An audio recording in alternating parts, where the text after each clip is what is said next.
a aula de hoje, o que vai ser? A gente vai falar sobre o finalzinho do princípio da indução, fala sobre o princípio da boa ordenação, aí tem o segundo princípio da indução, tá? Tá ruim o microfone?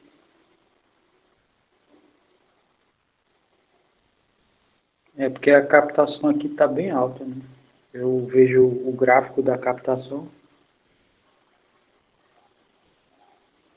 Tá, ok. Sim, aí a gente vê o segundo princípio de indução, né? Aí tem uns casos aqui que parece... agora eu esqueci o nome. Né? Faz parte do nosso conteúdo, é lá no final. Não é redundância não, é um nome assim, tá? Aí a gente já começa a ver sistema de numeração hoje mesmo, que dá tempo, tá?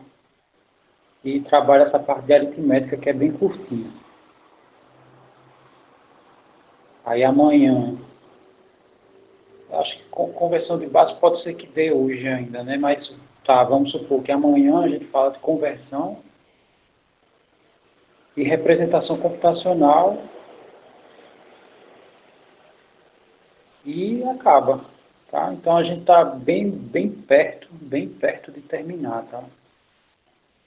Como eu falei, essas partes aqui são bem práticas, não tem demonstração, então aqui voa, né?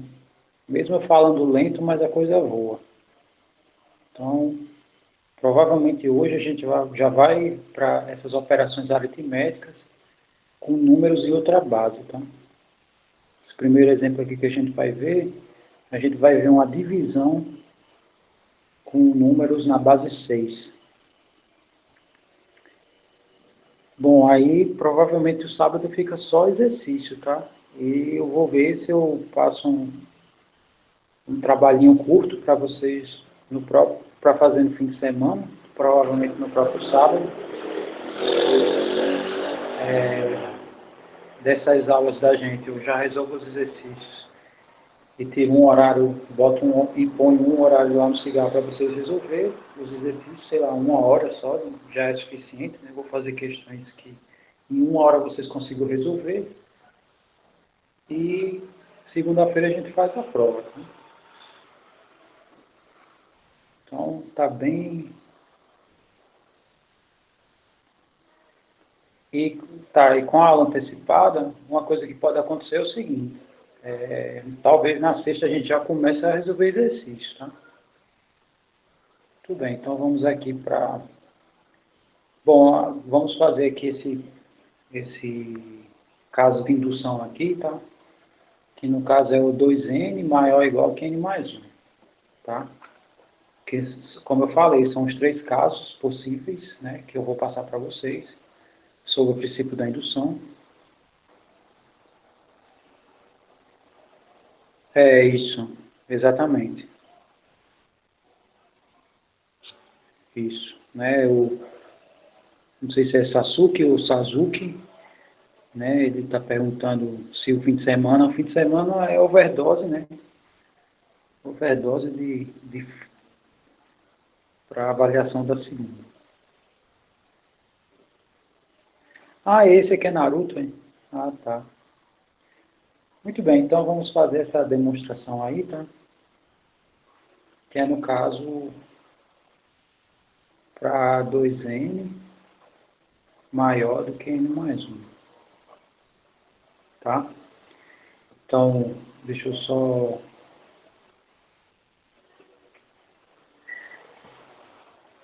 reescrever, tá?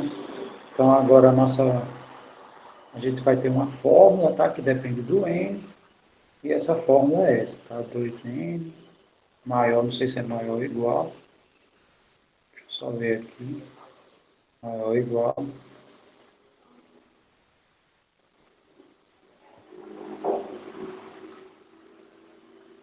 maior ou igual do que n mais 1.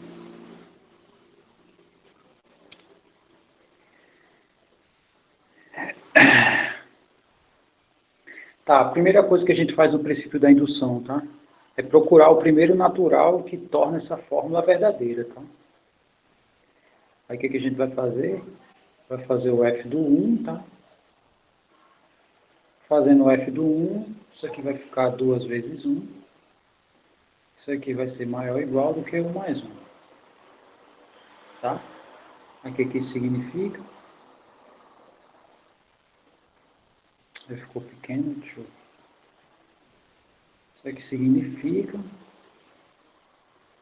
que do lado direito vai ficar 2 e do lado esquerdo vai ficar 2 também, tá? E 2 é maior ou igual do que 2. Isso, a gente está no E47.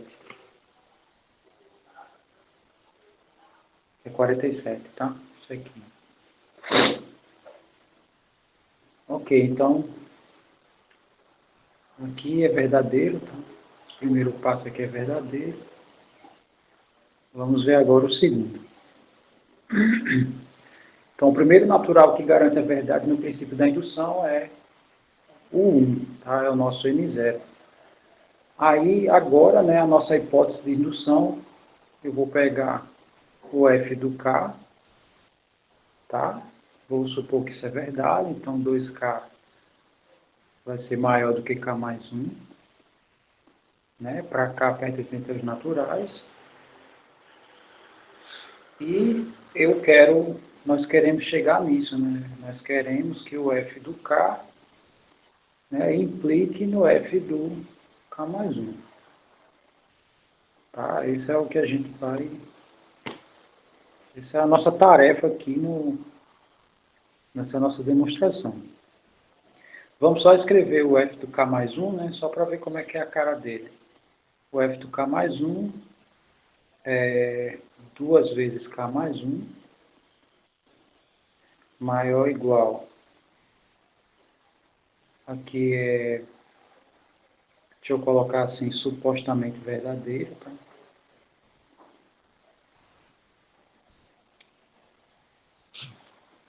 Que no caso é a nossa hipótese. Tá? Vou botar H de hipótese. A nossa hipótese é essa, tá? Que a gente supõe que é verdade. Então isso aqui vai ser... A gente tem que ver se isso é maior do que isso aqui, ó. Ou, né, eu troquei K mais 1 no lugar do K aqui, ou no lugar do N, né, tanto faz. Aí ficou 2 vezes K mais 1, K mais 1 mais 1. Tá? Ou seja, essa expressão aqui é a mesma que essa. É 2K mais 2. Eu quero saber se isso aqui a gente não sabe, né? Se isso é maior do que K mais 2.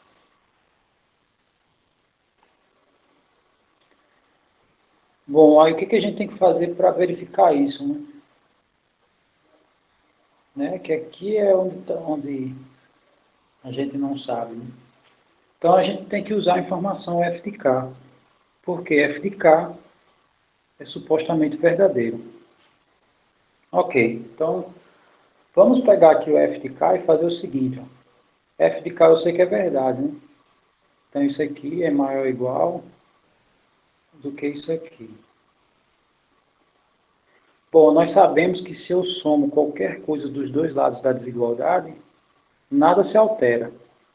E se a gente olhar aqui para o lado esquerdo dessa igualdade, é 2K mais 2. Então o que eu vou fazer? Eu vou adicionar 2 aqui e vou adicionar 2 aqui. Posso fazer isso? Posso. A antiga equação era verdadeira? Sim, que é o da nossa hipótese. Quando eu faço isso, vai ficar assim, ó, 2K mais 2 maior, aqui vai ficar K mais 3. Como K é natural, K é positivo, tá? Pergunta, K mais 3 é o que em relação a K mais 2? Quem pode me dizer isso? O que esse cara aqui é em relação a esse?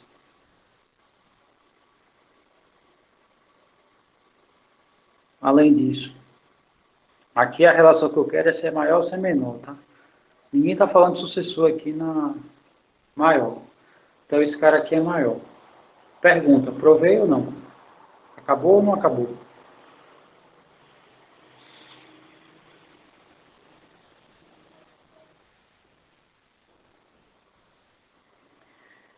Ok. Esse passo aqui é o seguinte. Eu peguei o f do k, tá? Tá aqui, ó, f do k é essa expressão, que era essa daqui. Aí, eu quero provar isso. Então, o que a gente percebe aqui nessa expressão? Que aqui é 2k mais 2. Mas, na hipótese, é só 2k. Sendo que, como eu quero 2k mais 2, eu somo 2 dos dois lados. Para que essa expressão aqui fique igual a essa. Não é o que eu quero descobrir? Aí o que foi que aconteceu, né? Aqui ficou 2k mais 2, ou seja, ficou igual ao que a gente está procurando. E aqui ficou k mais 3, né? Ou seja, 2k mais 2, né? Essa parte aqui, ela é maior do que k mais 3. E eu sei que k mais 3 é maior do que k mais 2, né? Então, essa informação aqui é verdadeira, né? E a gente descobriu isso usando o f do k. Então, isso aqui implica, né?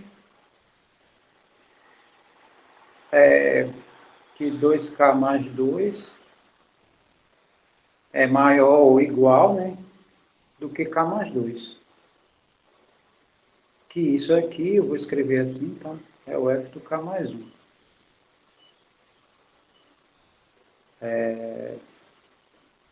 Portanto, tá? O f de n é verdadeiro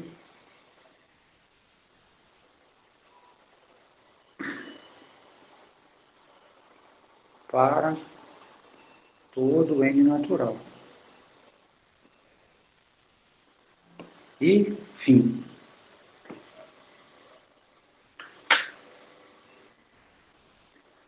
Na verdade, não necessariamente, tá? O que a gente tem que fazer é usar o f do k.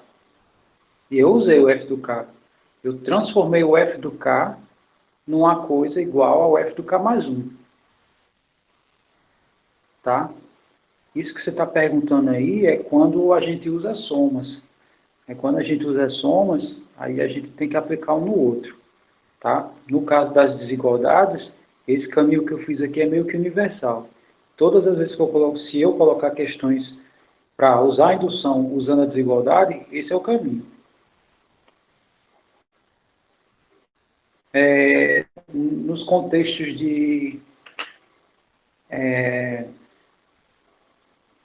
nos contextos do princípio da indução, a gente procura o primeiro número natural que a fórmula é verdadeira, tá?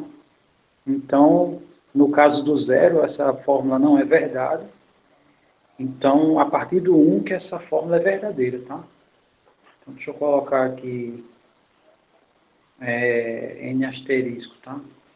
Porque aí n asterisco, né, significa que o zero não está incluso. Obrigado aí pelo detalhe. Todo mundo entendeu, né, o que está...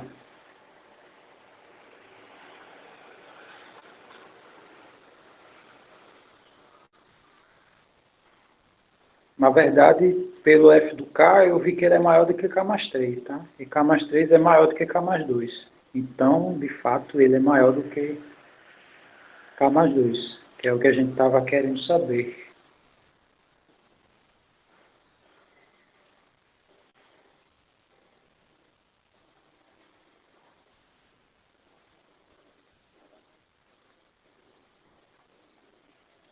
Mas é porque é o seguinte, tem certas áreas que em matemática o zero ele causa problemas, tá? Então, tá, sim, aqui, né? É porque é o seguinte, esse sinal aqui é esse aqui, ó. Aí não tem problema, tá? Porque eu estou dizendo, o que nós sabemos? Que essa informação aqui é maior do que essa. Mas se eu disser que é maior ou igual, não tem problema, né? Porque é um ou outro. Então ela é maior, tá? Você botar o maior igual é só para obedecer a regra inicial, tá? Porque a lei inicial usa maior igual. Mas, de fato, né, o que você está observando é perfeito. A gente só tenta escrever, né, como expressão, né, do F do K mais 1, né, que usa isso aqui, maior ou igual. Sim, só comentando que, eu comentando o que Ana Estevam comentou, tem muitas áreas de matemática que retira o zero, tá? A parte de teoria dos números, por exemplo, que a gente vai ver, não se estuda com o zero. Porque toda vez que for, sei lá, para estudar divisão, né, máximo divisor comum, mas se usar o zero, aí dá problema. Aí tira ele, né, e faz a teoria todinha sem o zero. Tá? Linhas 4 e 5. De nada, linhas 4 e 5. Então, linha 4, essa aqui. Isso aqui é o que a gente quer saber, tá? Essa aqui é a nossa investigação. Né? Eu quero saber se 2K mais 2 é maior do que K mais 2. Para isso eu vou usar essa. Essa informação aqui, ela é supostamente verdadeira. Aí o que foi que eu fiz, né? Eu visualizei que aqui tem 2K, visualizei que aqui tem 2K. Mas o que que falta, né, para que essa expressão se transforme nessa? Faltam 2. E eu sei o seguinte, se eu somar 2 dos dois lados, essa desigualdade não se altera em nada. Então essa é a saída. Eu somei 2 aqui, somei 2 aqui. Foi o que aconteceu? Apareceu um carinha aqui, ó, que é maior do que esse. Então, está provado. Tá? Eu só fiz reescrever. Se esse cara é maior do que esse e esse é maior do que esse, então esse aqui é maior do que esse. Bom, que eu saiba, não, eu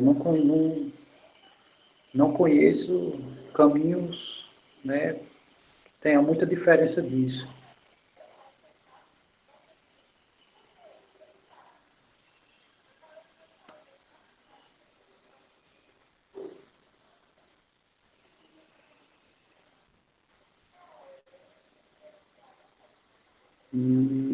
Peraí, não, aqui, por que já está provado?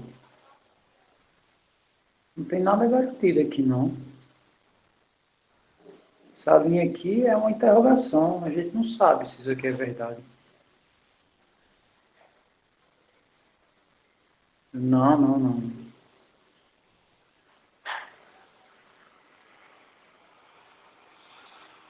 Trocando isso aqui por T, é isso que você está falando? Não, mas aí o princípio da indução, ele já é o estudo que se faz em cima do próximo, dado que o anterior é verdade. Essa é a ideia. Então você não pode reparametrizar e dizer, ah, é verdade porque está igual. Não, não pode. Isso não pode. Você tem que utilizar o mais um.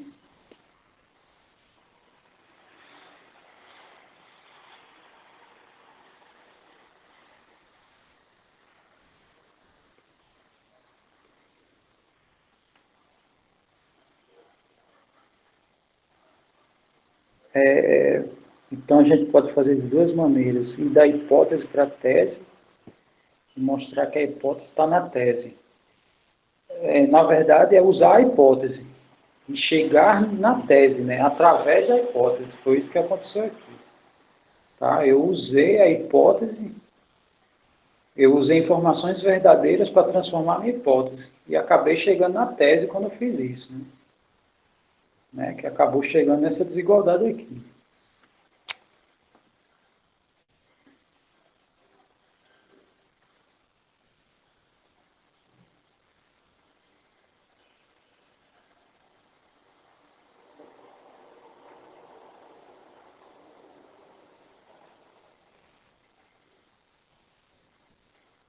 Isso, o que o Sábio está falando aí, pronto, a Wanda também reforçou, tem que usar a hipótese. Tem que usar a hipótese na indução.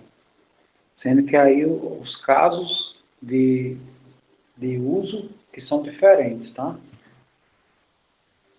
que no caso, para soma se usa de um jeito, para esse caso aqui da divisão se usa de outro, e para esse é o caminho tradicional, tá? É o caminho tradicional, esse que eu mostrei para vocês. Mas todos eu usei a hipótese, tá? Ou desenvolvendo, em algum momento ele tinha que aparecer no meu desenvolvimento.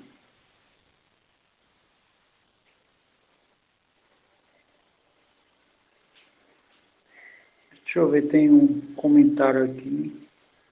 O lado esquerdo eu entendi porque fica igual ao anterior, mas o lado direito, que era K mais 2, e agora K mais 3 eu não entendi. É justamente isso, ó. O que está entre parênteses aí, né? Isso eu estou falando que o Márcio Tenório comentou, né? O que está entre parênteses aqui, esse parênteses aqui, é o F do K. Bom, se eu somar qualquer coisa dos dois lados, isso aqui não vai se alterar, tá? E eu fiz isso para que isso fique igual a esse, né? E eu vou ver o que aconteceu aqui. Aí aqui ficou 1 mais 2, né? 1 é esse, ó, e o 2 foi o que eu somei. Então, deu isso, ó, que é maior do que esse, que é o que a gente estava investigando.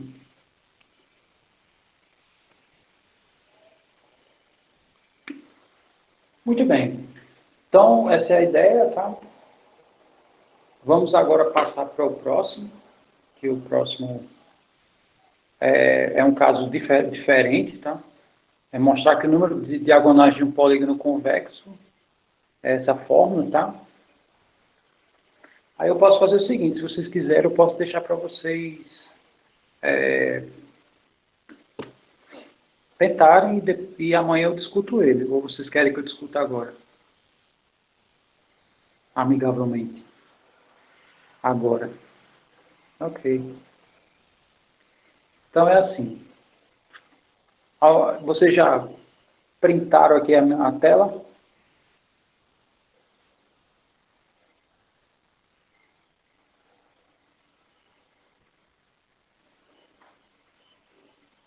Já. Então eu posso apagar, né? Então vamos apagar aqui.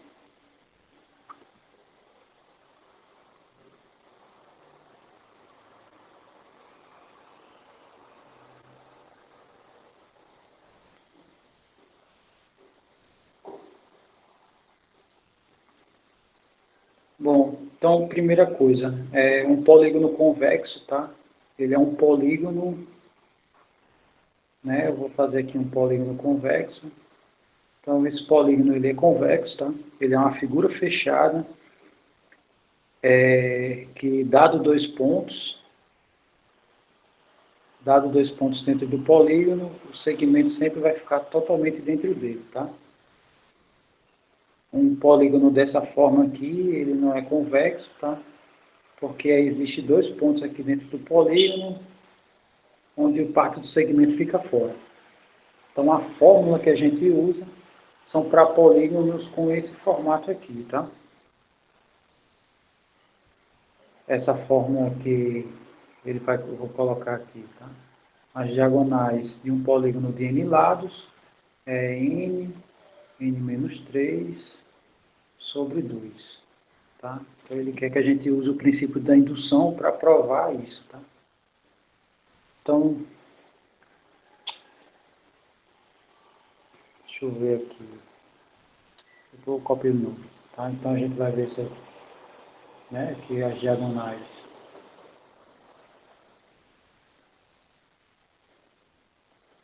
Bom, então a primeira coisa, tá? Eu tenho que ver qual é o primeiro número natural que isso aqui obedece, assim, né? Não dá números estranhos. Então, por exemplo, se eu pego um triângulo, né? Um triângulo ele é um polígono fechado, tá? E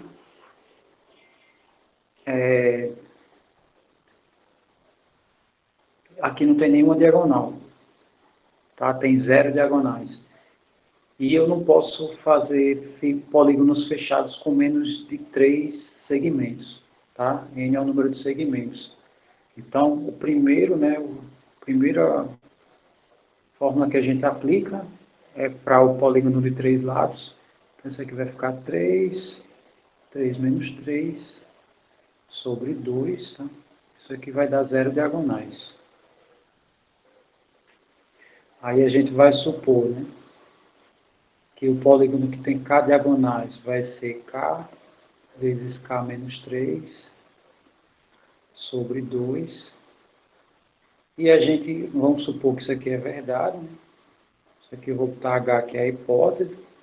A gente vai supor que isso é verdade. Tá? E eu quero ver para isso, né? Tá, se eu tiver K mais 1, será que vai ser K mais 1 vezes, aí K mais 1 menos 3 dá K menos 2 sobre 2.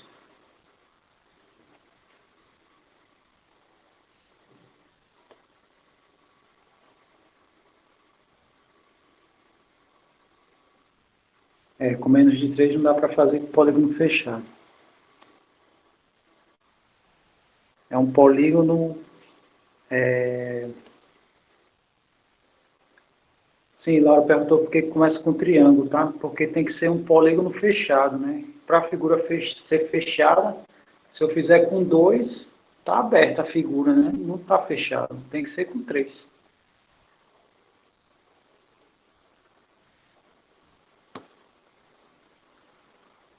Muito bem. Aí eu pergunto, num caso desse, o que vocês fariam?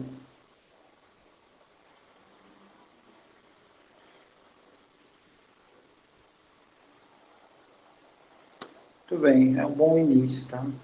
Rezar, né? Você acalma sua alma, né? Aí você começa a pensar, né? Porque quando a pessoa está nervosa, ela não pensa, né? As memórias se apagam. É um bom início, tá? Eu só digo que não demore muito tempo rezando. Muito bem.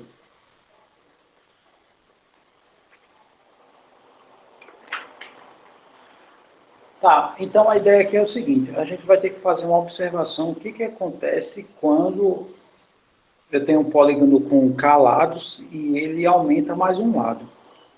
Então, deixa eu mostrar aqui o que que acontece. Imagine que eu tenho um polígono aqui com vários lados, tá? Vamos supor aqui que esse polígono tem vários lados. Vamos supor que tenha K lados, né?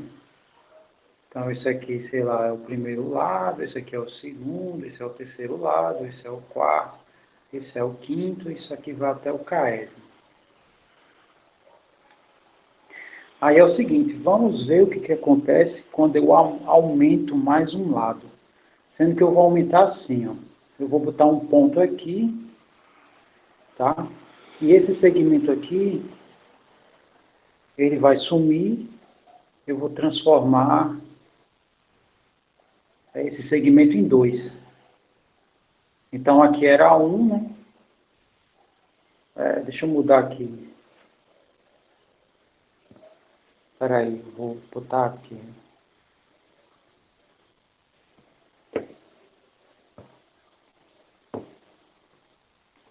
Eu vou colocar o K aqui. Vou colocar o ponto aqui, né? Pronto. Então, o que que significa, né? Que esse késimo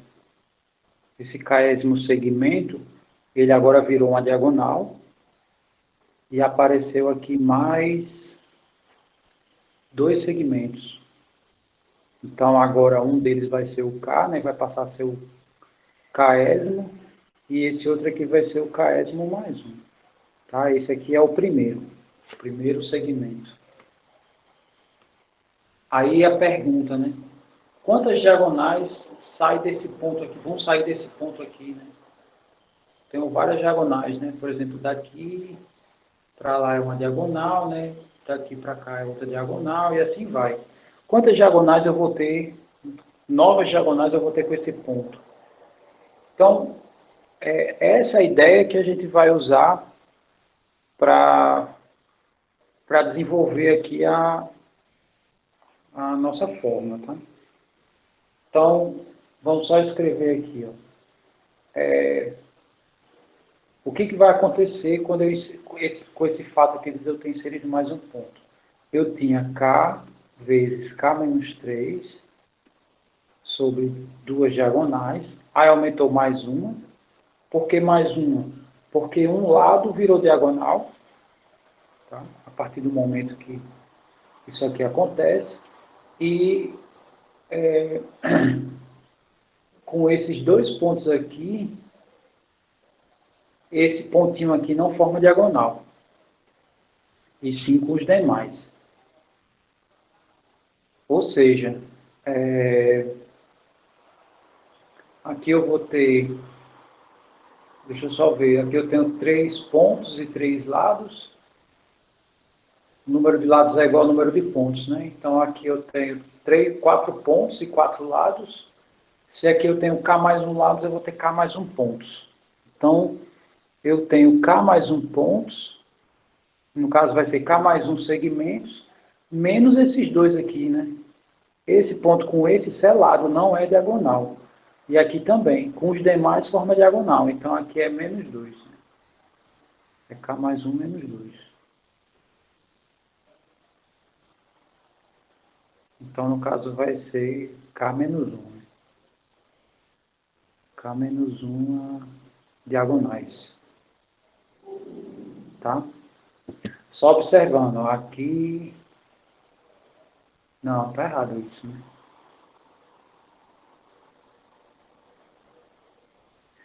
Ó, vamos ver, aqui tem 4 lados, né? Aqui só tem de um ponto só pode sair uma diagonal.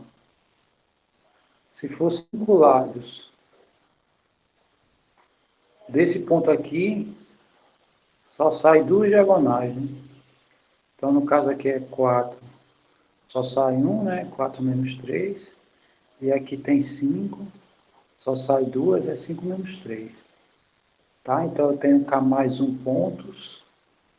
Então, vai sair menos 3. É, menos 3, né?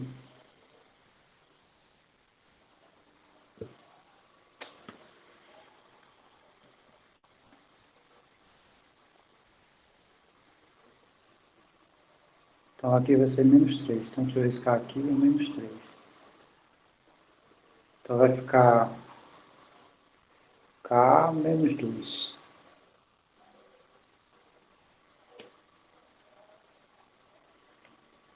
Ó, preste atenção. Primeiro, eu fiz um polígono de 4 lados. Peguei um ponto só. Por que um ponto só? Porque aqui apareceu um ponto novo, só um. Aí eu quero saber, de um ponto para uma figura de 4 lados, eu tenho quantas diagonais só com esse ponto aqui? Eu só tenho uma. E se a gente observar, 4 menos 3 dá 1.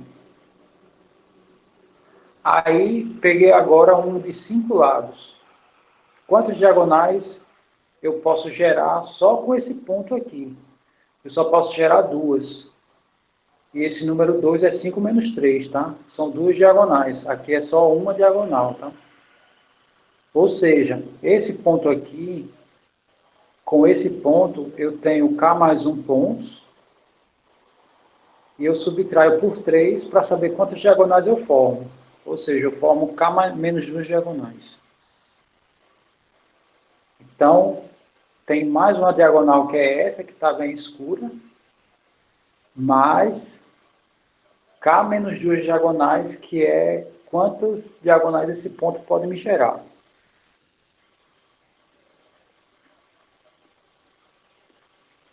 Então, estou usando a hipótese de indução e estou usando uma observação em cima de como aparece um novo fato, ou um novo ponto. Isso. Isso. K é o número de pontos, K não faz diagonal com ele mesmo, exato, e não faz com os dois do lado, exatamente, por isso que é K menos 3. Sendo que no caso aqui desse polígono eu tenho K mais um pontos, tá? Então é K mais 1 menos 3.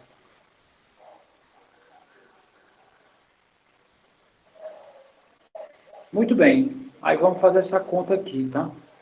Aqui eu vou multiplicar por 2 e dividir por 2.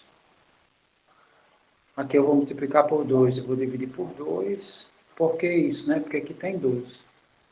Então, isso aqui vai ficar assim. Aqui vai ficar k ao quadrado menos 3k. Tá? Eu vou botar um meio no final. Aí mais 2, que é esse aqui. E aqui mais 2k menos 4 vezes 1 meio. Mas vamos só desenvolver isso, tá? Deixa eu separar aqui a informação.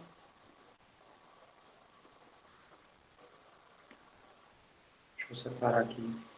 Deixa eu ver como é que eu apago esses desenhos aqui.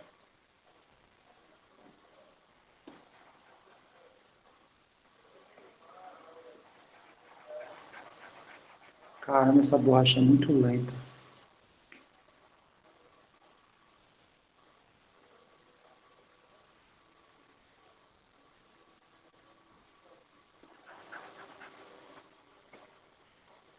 Cem por cento.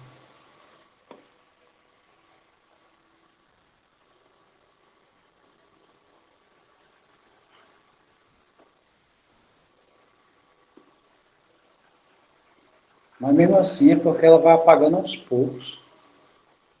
Era bom um negócio que apagasse de uma vez aqui.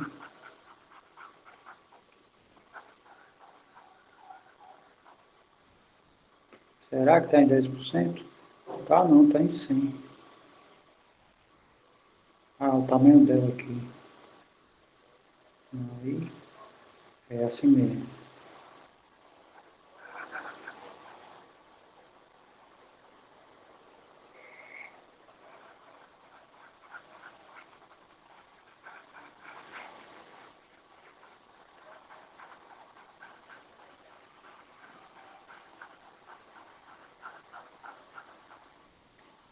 É, aqui é.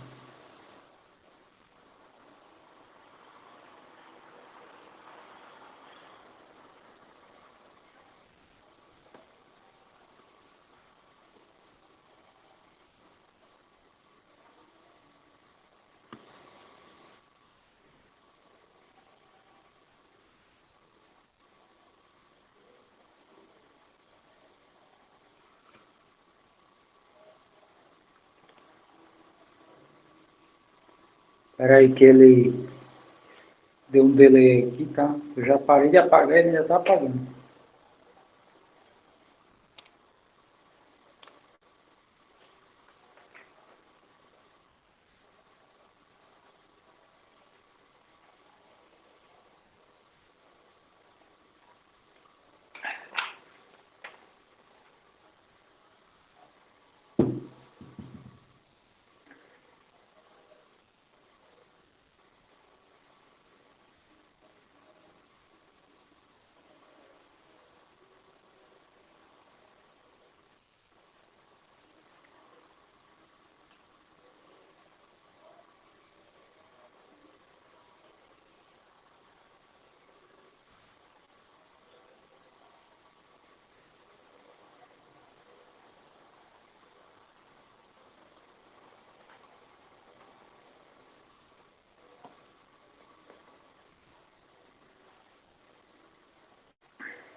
Ele vai apagar tudo aqui. É porque ele vai apagar até o cigarro. Ah, isso é que é chato. Quando eu altero a configuração da borracha, ele altera o resto.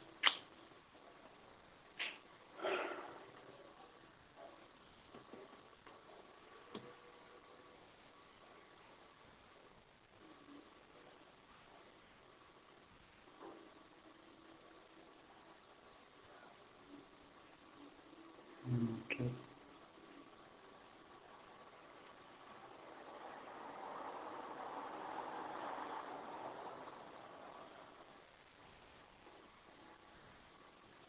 Tudo bem. Tá, continuando aqui. Então, isso aqui vai ficar 1 meio vezes K ao quadrado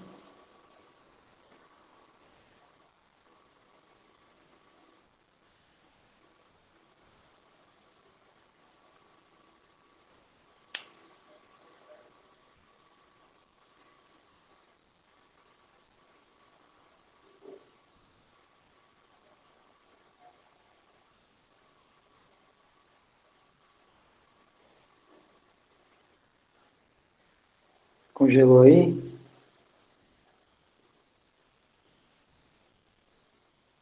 Tá. Não, é porque eu parei, tá? Ele criou vida própria aqui. Começou a não parar de apagar mais. Aí eu parei de fazer as coisas, esperei ele, a boa vontade dele. Então aqui ele ficou um mês, né? Voltando aqui a ideia. Me desculpa. Tá, então aqui ficou K ao quadrado. Aí os termos que tem K são esses dois, tá? Aí menos 3K mais 2K dá menos K. E 2 menos 4 dá menos 2.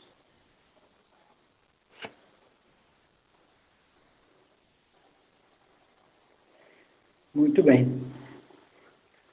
Agora é o seguinte, né? Aqui eu posso fatorar o polinômio. E eu quero dois números que multiplicados dão 1. Desculpe, que somados dão 1 e que multiplicados dão menos 2. Por quê? Porque aqui é 1. Né? Não sei se vocês já viram essa informação. Isso é o quê?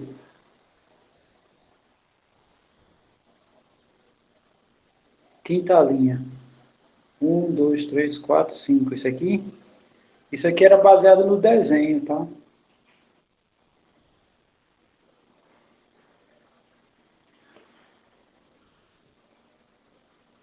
Deixa eu ver quem foi. Foi o Ítalo, né? Eu vou usar um exemplo aqui só para você visualizar. Então, imagine um polígono de 4 lados, tá? E aí aqui eu tenho duas diagonais, tá? Ou seja, o D, né, o polígono com 4 lados tem duas diagonais. Aí o que eu vou fazer? Eu vou acrescentar mais um ponto aqui, que no caso vai virar 5 lados, tá? Assim, ó. Aí o que foi que aconteceu? Um cara aqui que era lado passou a ser diagonal.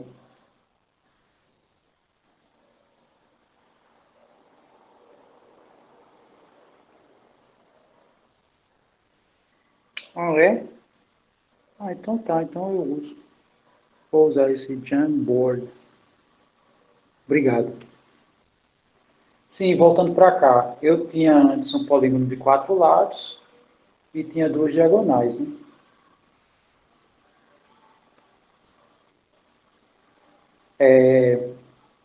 Agora eu vou ver como é que fica aqui o de 5 baseado nesse acréscimo aqui desse ponto. Então, o que foi que aconteceu aqui, né? Tínhamos duas diagonais, aumentou mais uma, porque o quarto lado virou diagonal, que é esse aqui. E desse ponto aqui, eu só posso ter mais duas diagonais, né? Que são essas duas aqui. Ora, mas temos 5, desculpa, nós temos 5 lados. Nós temos 5 lados. E eu só posso formar duas diagonais, então nós percebemos que se eu fizer 5 menos 3, vai dar 2, né? O número de diagonais. Então, na verdade, é isso que eu vou fazer, tá? Eu vou somar aqui esse novo número de diagonais, tá? Veio mais duas diagonais. Então, um polígono de 5 lados, ele vai ter 5 diagonais.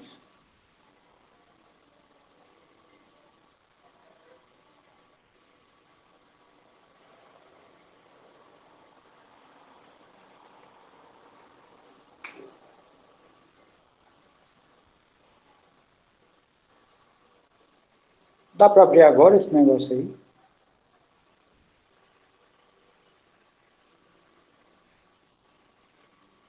Deixa eu terminar isso aqui, aí o próximo eu faço lá, tá?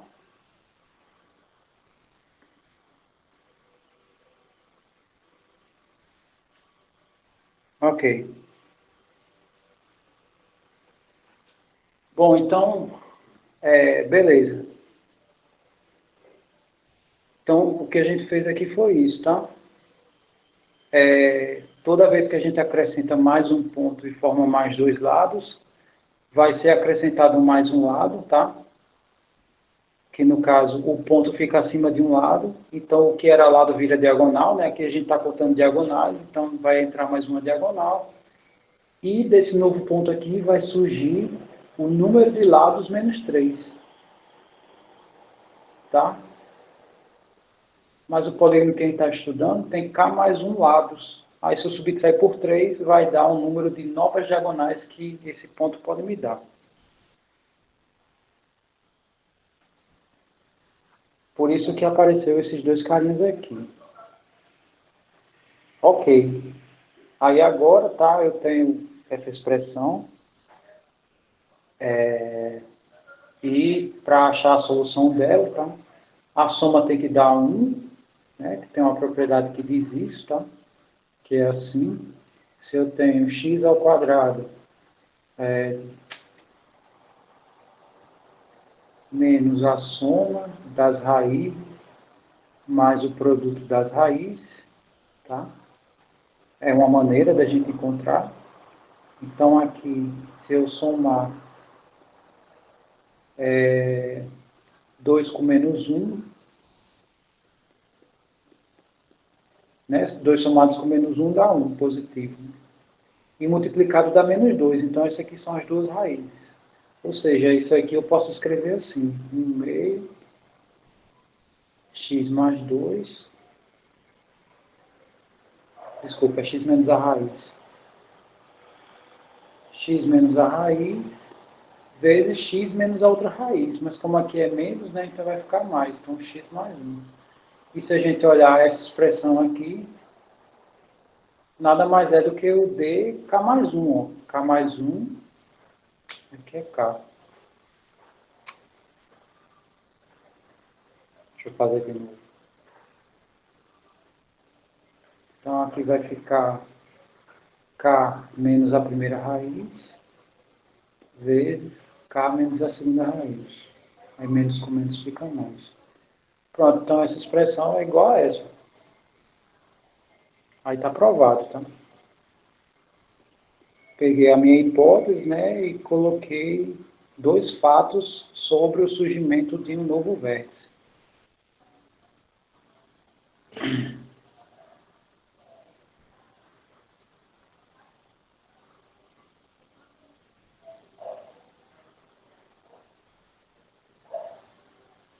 Tá, então a gente discutiu essa aqui, né? Vamos continuar aqui. Então vamos à ideia do princípio da boa ordenação, tá?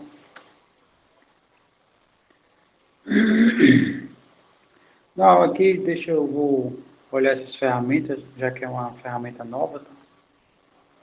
Depois eu abro só ela, né? Sem abrir o GIMP.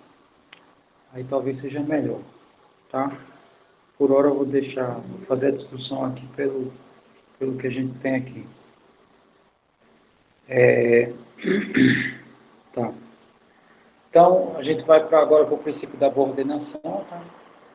Que o princípio da boa ordenação diz assim, para todo conjunto que está contido dos naturais, ele possui um menor elemento, tá? Essa é a ideia do nosso conjunto. Aí, como é teorema, tá? Tem demonstração, isso. Então, vamos aqui à discussão dele, tá?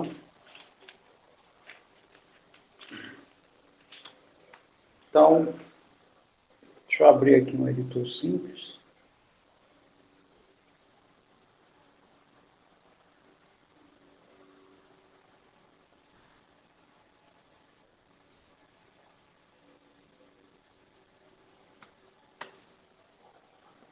Então, o que ele diz no teorema é que eu tenho um conjunto A, que se ele está nos naturais,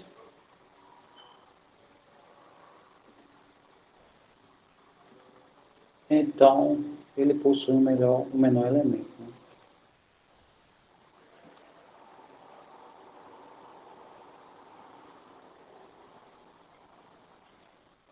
Ok, essa é a ideia. Então, inicialmente eu vou pegar um conjunto assim.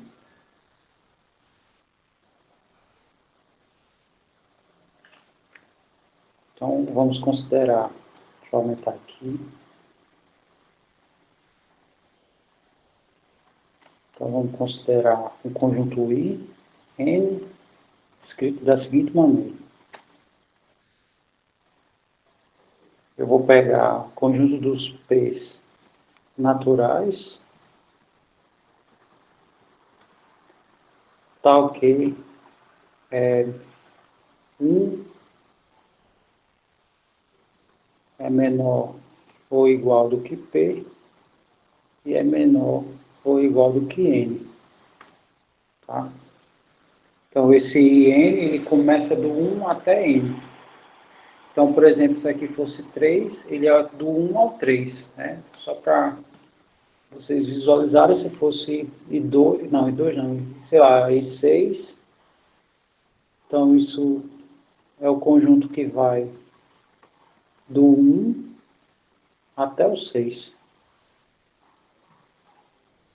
E assim vai. O I10 é do 1 até o 10. Por aí vai. Essa é a primeira informação que eu vou passar para vocês. Segunda informação, eu vou pegar um conjunto X, que o conjunto X vai ser assim. Ele vai ser os N naturais, tal que o IN está nos naturais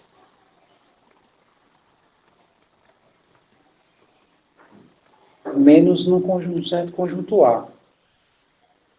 Professor, que conjunto A é esse? É o conjunto que ele trata aqui no teorema, tá? Que ele diz para todo A, sendo que é o seguinte, esse A está nos naturais, mas não necessariamente ele começa do 1. Né? Ele pode ser, sei lá, só o 3 e o 4, ele pode ser do 10 em diante. Então, aqui eu comecei desenvolvendo isso. O primeiro conjunto é do 1 até ele, né? Ele vai indicar qual é o número. E eu peguei um conjunto X, que é um conjunto que está nos naturais. Desculpa, que é esse conjunto X.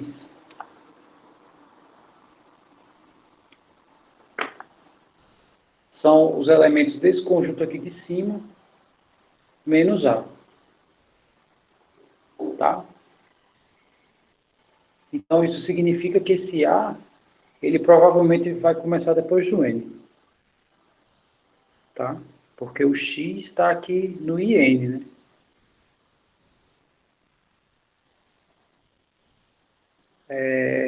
Isso.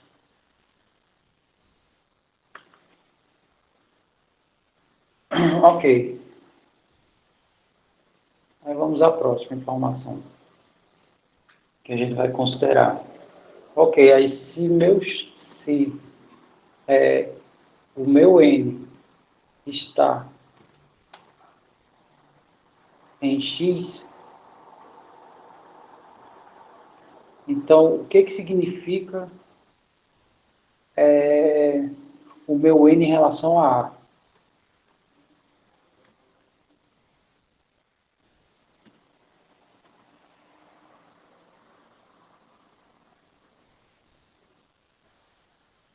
Então vamos lá, deixa eu só escrever aqui melhor. Mas no caso não precisa, tá? Então o que esse conjunto diz? O conjunto X é os naturais, tá ok. O meu X está no IN, tá? E não está em A.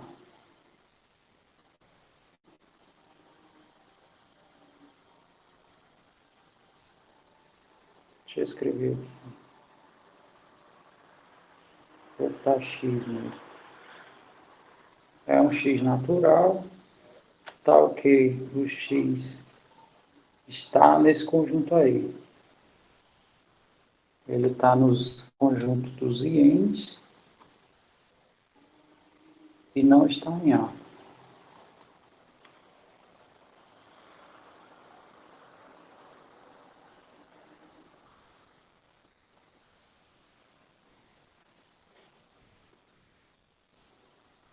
Então significa que se meu n está em x, meu n não está em A. Tá?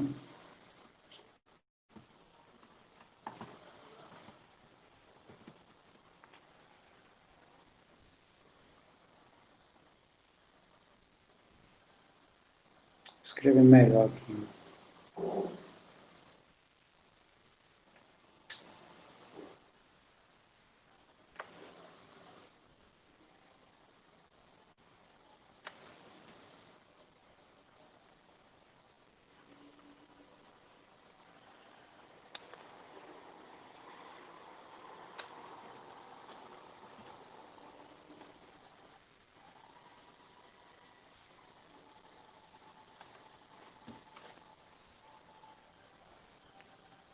É o teorema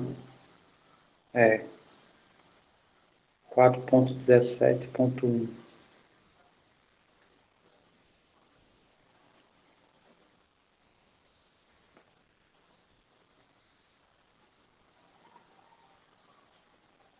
Ok, então, se meu x está nesse conjunto, é porque ele não está em A. Tá? Essa é a primeira ideia. Aí vamos para a segunda. Ok, e se eu tiver um n0 que é menor do que n?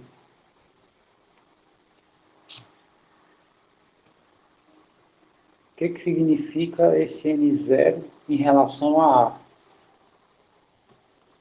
Esse n0 vai estar em A ou não? Baseado na linha anterior? Não. Por quê? Porque se n está em x, tá? É porque ele está a partir do 1, né, até o nésimo. E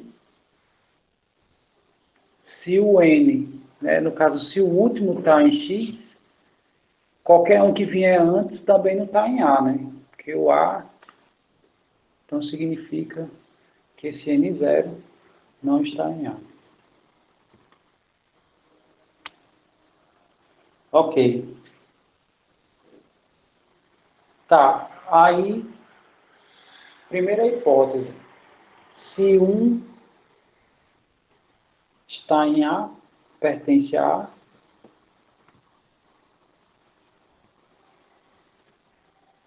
se o 1 pertence a A, a demonstração acaba. Né? É lógico que a gente não vai querer esse caso trivial. Mas se meu 1 está em A, significa que meu x não tem ninguém. Tá? Esse x não tem ninguém, significa que esse conjunto aqui seria vazio. Tá? E o 1 seria o primeiro elemento. Que, na verdade, o que a gente quer provar? Tá? Que dado o conjunto, não necessariamente começando do 1, ele possui um menor elemento. Ok, essa é a ideia, né, básica. Então vamos continuar aqui.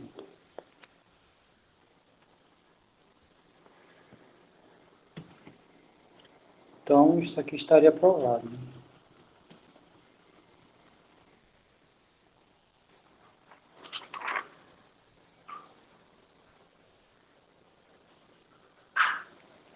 Mas não é isso que a gente quer. A gente quer pegar um x, na verdade um iene não vazio e o x também não vazio. Ok. Agora, o que acontece se 1 não está em A? Isso implica que esse 1 vai estar onde?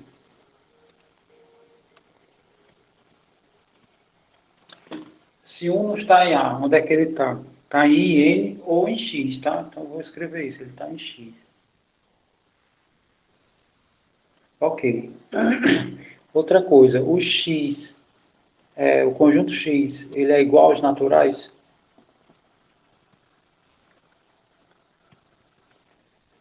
x é igual aos naturais?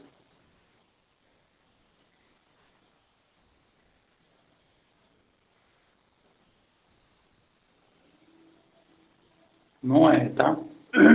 Só se o A for vazio. Então, x igual aos naturais é falso, pois A não é vazio. Por que que A não é vazio? Porque ele é o conjunto aqui do nosso princípio, tá? Então, a gente não tem o interesse de pegar ele vazio. Então, no caso, x não pode ser os naturais.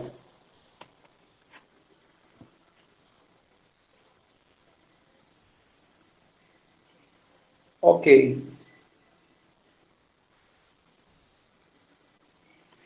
Então é o seguinte, com essa construção que a gente fez, se x pertence a n, né, então o que que significa? Que existe um certo A que está em x e o A mais um não vai estar.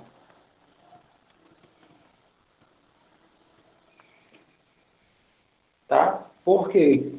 Se a gente observar bem, esse x aí, ele obedece a algumas coisas do princípio da indução finita, que no caso ele possui um elemento que pertence a ele, que é o 1. Mas ele tem uma certa limitação, tá? Porque os elementos dele estão em n, tá? Então significa que tem um elemento que está nele que o próximo não vai estar mais, tá? Aí a pergunta é, se o A está em x e o A não está, então A mais um vai estar onde? A mais um vai estar onde? Em A. E o que que esse A mais um é? É o primeiro elemento de A. Logo, ele é o menor elemento.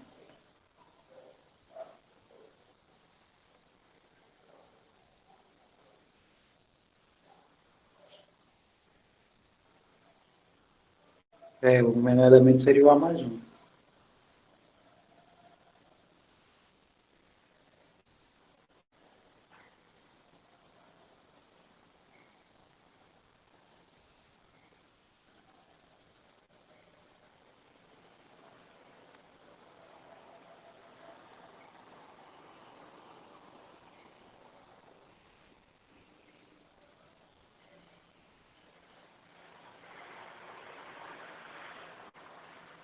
Na verdade, não, porque a gente não sabe quem é o N. É, isso. Vocês estão soltando bomba aqui perto, né? Recomendaram não soltar por causa dos bichão, né? Tá todo mundo em casa e tal. Quer dizer,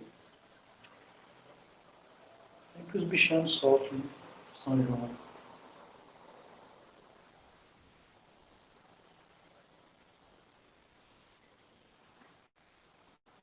É verdade, é verdade. Não pode soltar. Isso, porque, muito bem, o Sato fez uma pergunta interessante, tá? O X são os elementos que estão em N. Então, de certa forma, o X está limitado, tá? Porque ele não pode ultrapassar N, o meu X. Aí, no caso, né, por essa construção, né, só repetindo, isso. É, a gente quer provar que um conjunto A qualquer tem um menor elemento, tá? Aí eu fiz essa construção. Peguei o IN, tá? Deixa eu colocar aqui o IN, só para ficar fácil de visualizar. Então ele vai ser esse conjunto aqui, 2, 3, até N.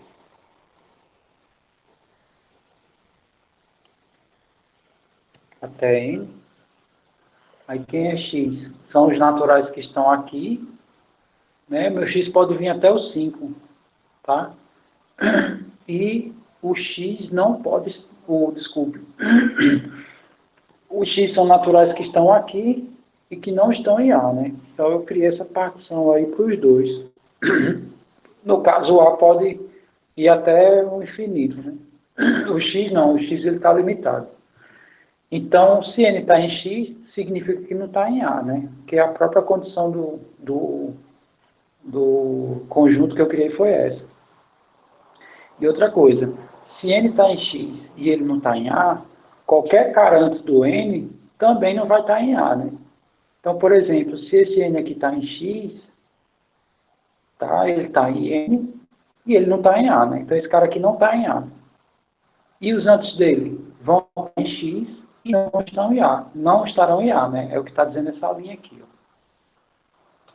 Ok, se um pertence a x, se um pertence a A, significa que esse x vai ser vazio, né? No caso, o IN não vai ter ninguém. Aí acabaria, porque o 1 é o primeiro número natural não nulo, tá? Aí teria terminado a prova. Mas eu vou considerar que um não está em A, tá? Automaticamente ele vai estar em x. Ok. X não pode ser os naturais, porque eu não quero que A seja vazio, tá? E com isso, né, se eu quero impor essa condição, que o X não pode ser os naturais, porque eu quero que A não seja vazio, então significa que meu X ele tem uma limitação.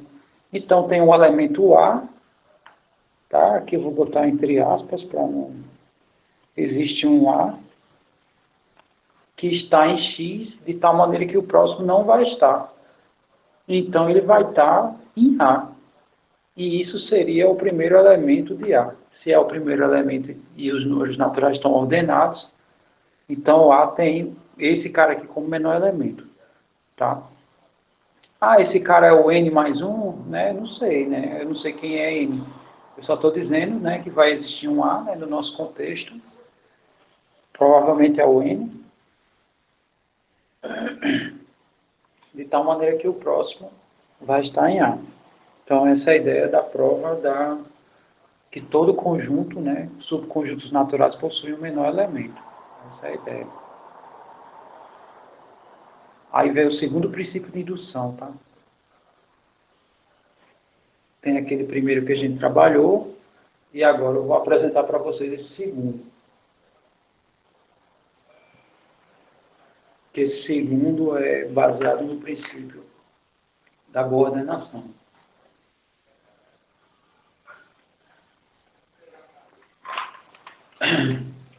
Bom, ao ler essa definição, parece até que ele não trabalha com fórmula, tá? Mas, na verdade, tem uma ideia de fórmula aí por trás, tá? Apesar do texto não estar bem claro em relação a isso. Mas ele diz assim, ó, vamos supor que x está nos naturais. X não é o mesmo x que eu coloquei na demonstração, não, tá? X é um conjunto, um subconjunto qualquer. Aí eu vou pegar um n natural, né? E o princípio diz isso, tá? Se os elementos que vêm antes do n estão nesse conjunto x, tá? Esse conjunto x eu posso definir uma fórmula em cima dele, tá? Então, o n, que seria aqui o próximo, né, também vai estar em x. Como esse n eu não estou, ele não é determinado, ele não é um maior elemento, tá? Ele é um natural e os naturais não têm fim. Com isso, o x vai abraçar todos os naturais para uma determinada fórmula, tá? Essa seria a ideia. Aí tem aqui o primeiro exemplo, tá? Que é provar usando esse princípio, tá? E tem esses casos aqui. Eu vou deixar essa prova, eu vou resolver esses exemplos primeiro, tá? E depois eu vou mostrar essa fórmula aqui. Antes de eu começar esse exemplo 50, tá? Eu queria só que vocês me dessem licença, eu vou aqui voltar em meio minuto, tá? Ok. É, esse princípio aqui de indução, tá? Ele também indiretamente ajuda, em alguns casos, a trabalhar com um pouco de recorrência, tá? Então imagine o seguinte, eu tenho essa função aqui, que ela é dos naturais, onde o f do 1 é A, o f do n mais 1 é A vezes o f do n. Pergunta, quem é f de n, tá? Ou seja, ele deu a lei de formação para o 1, né, o f do 1, e o do n mais 1 baseado no nésimo. Tá? Aí ele quer saber, tá, com isso me dê a lei de formação. Tá? Por isso que eu falei, isso lembra um pouquinho essa questão da recorrência, tá? Porque baseado em algumas informações a gente vai gerar a lei de formação. Então vamos lá. Vai ficar assim, deixa eu só reescrever essas informações. O f do 1 é A, f do 1 é A, o f do n mais 1 é igual a A vezes o f do n,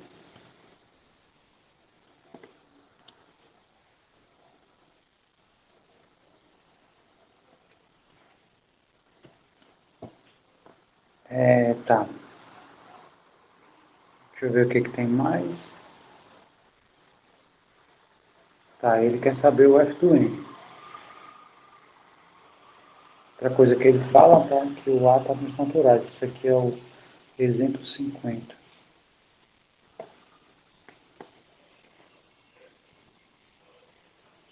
Muito bem. Então, vamos observar, né, o que acontece com alguns elementos. Pergunta, quem é o f do 2?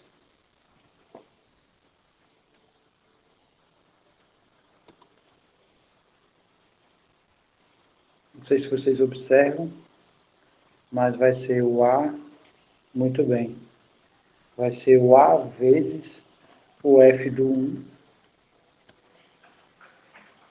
Exato, mas o f do 1 já foi dado. Então isso aqui vai ser A. E o f do 1 é A também, né? Então isso daqui é A vezes A ao quadrado. Ok, aí como é que fica o f do 3? Tá, isso aqui no caso é outro tipo de aplicação do princípio da indução, tá? Aqui a gente não vai provar que a fórmula é verdadeira, tá? A gente vai encontrar a fórmula que obedece a isso, tá? O f de 3 vai ser A vezes o f do 2, né? Então isso aqui vai ficar A vezes o f do 2, e o f do 2 é A ao quadrado,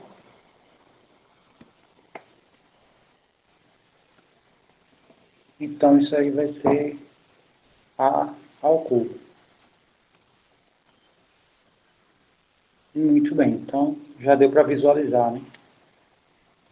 Então, o enésimo vai ser A elevado a N. Ok, aí o segundo,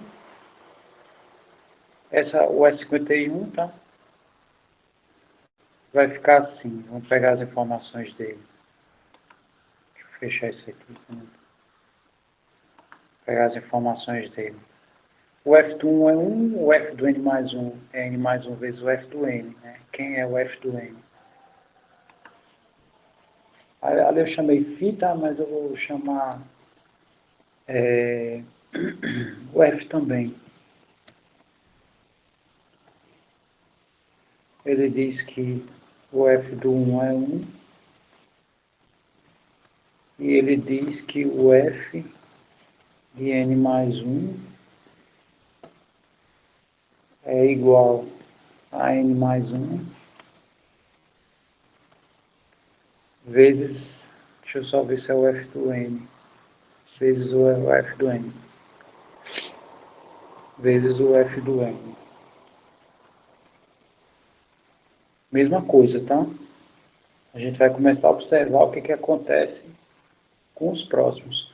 Quem é o f do 2? Tá? Vai ser igual a 2 vezes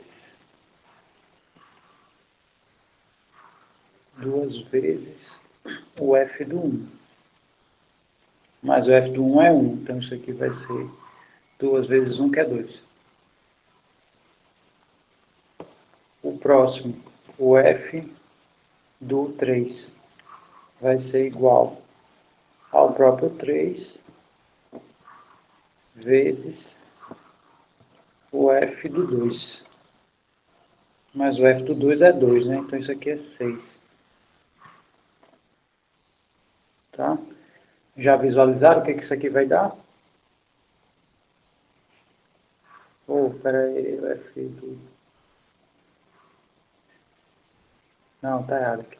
O f do 2 é vezes 2, tá? Isso aqui é 6. Tudo bem. Deixa eu só escrever... Deixa eu escrever aqui mais um passo para a gente visualizar. Isso aqui é 2 vezes 1, tá? O f do 2 é 2 vezes 1. Aí aqui vai ficar 3 vezes 2 vezes 1. Aí o próximo, o f do 4, vai ser igual. Pronto, né? Já deu para enxergar. Vai ser 4 vezes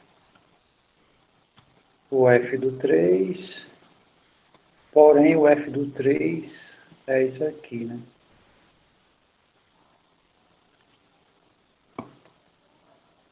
Então aqui é 4 vezes isso, que dá 24. De forma geral, o f do n vai ser igual a n fatorial. Mas é tipo isso, tá? Esse segundo princípio da indução, a ideia é essa. É para, dado alguns valores, né, a gente descobrir recursivamente como é a lei de formação, é o inverso. Mas é isso mesmo. O primeiro princípio da indução que a gente viu, dado uma fórmula, verificar a veracidade, né? Aqui é o inverso. Dado alguns dados, qual é a lei de formação desses dados? Tranquilo, não é isso? Muito bem.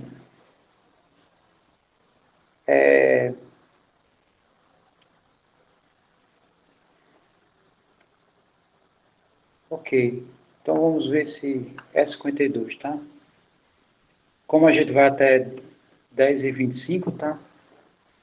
Eu acho que não vai dar para entrar. Eu acho que dá para pelo menos fazer a leitura aqui. A aritmética é muito básico, tá? Eu vou ver se consigo, não sei se eu chego a esses casos aqui. Então, qualquer coisa eu faço só a leitura e inicio amanhã dessa parte aqui, tá? Muito bem. Tá, então aqui diz que o f do 1 é 1, o f do 2 é 1 meio, o f do 3 é 3 quartos, f do 4 é 5 oitavos, ele quer saber o f do n. Né? Então aqui já não é tão simples, pelo menos aparentemente não. Tá? Então vamos só escrever isso. O E52 diz que o f do 1 é 1, o f do 2 é 1 meio, o o f do 3 é 3/4. O f do 4, eu não sei se é 5/8.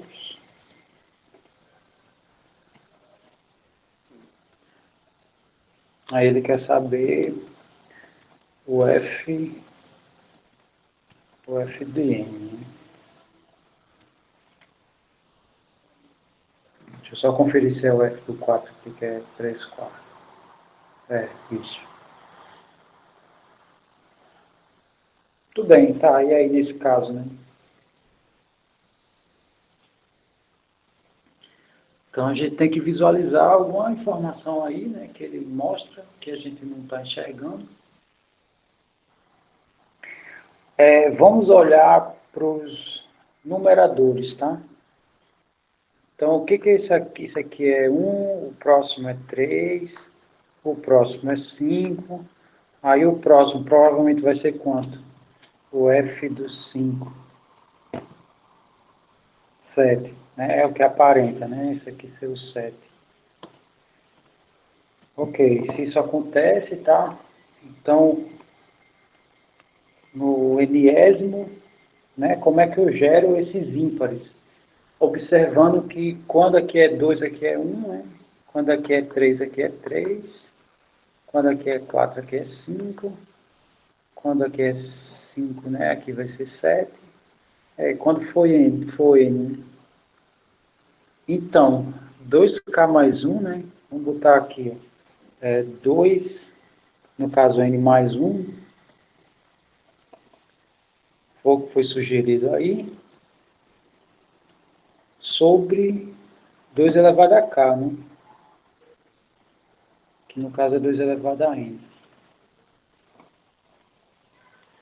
Aí o de baixo eu vou comentar com vocês. Então,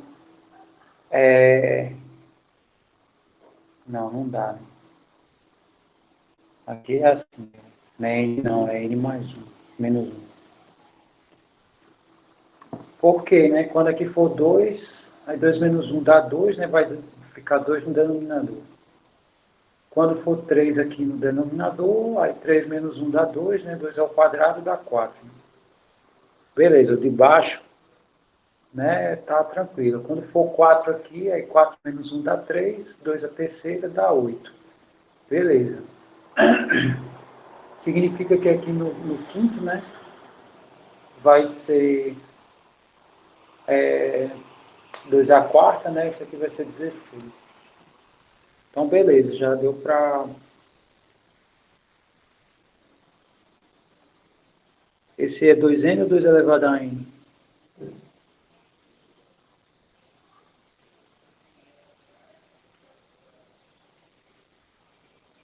Vamos com calma, né? Pode ser que seja isso, né? O sábio deu uma ideia aí, tá? Deu uma ideia. Vamos ver aí se a gente não encontra. Então agora tem que só se preocupar com o numerador, tá? Então, quando aqui for 1, né? Quando isso aqui for 1, isso aqui vai dar 3, né? E não é para dar 3, tá? Então, provavelmente isso aqui tem que ser menos, né? O menos também gera ímpares. Mas aí tem um problema, né? Quando for 2 aqui, mas quando for 2 aqui, aí vai ficar 3 aqui no numerador, né?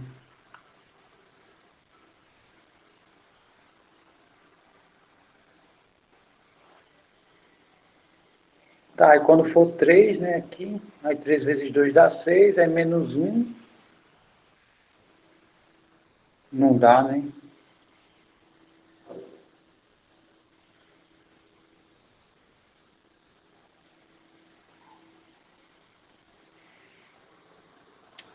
Peraí, 2n menos 3, né?